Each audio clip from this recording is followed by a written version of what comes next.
L'invasion russe de l'Ukraine a mis un terme à la neutralité historique de la Finlande et de la Suède. Ce principe a réussi à les tenir à l'écart des conflits et des guerres internationales pendant plusieurs décennies. Bien que les raisons qui les ont amenés à être neutres soient différentes, elles ont toutes un rapport direct avec la Russie. La Suède avait choisi d'être neutre dès le début du XIXe siècle, après avoir subi une défaite traumatisante pendant les guerres napoléoniennes. Cette guerre lui a causé la perte de nombreux territoires, dont la Finlande qui est passée aux mains de la Russie. En 1939, l'invasion de la Finlande par l'Union soviétique a également été vécue comme un véritable traumatisme.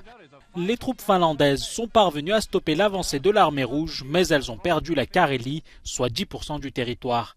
Bien qu'elle s'est abstenue de signer le pacte tripartite, la Finlande a fait le choix de s'allier à l'Allemagne nazie, un pari qu'elle a fini par payer en perdant encore plus de terres.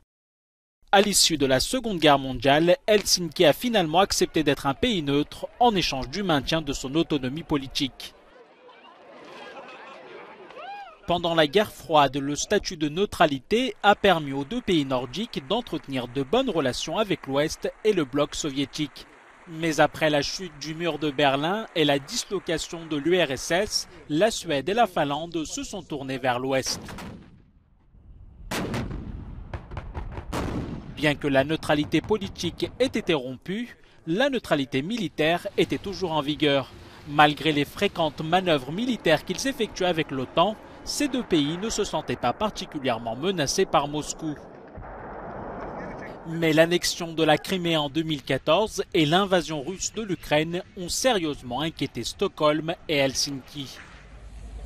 Moscou est accusé de vouloir redéfinir les frontières en prenant le contrôle des territoires qui étaient sous sa domination. Depuis l'invasion de l'Ukraine, un courant d'opinion clairement favorable à l'adhésion de l'OTAN a gagné du terrain dans les deux pays. Leurs parlements ont rapidement ratifié la demande d'adhésion à l'OTAN. L'objectif est d'avoir une protection efficace en cas d'attaque russe.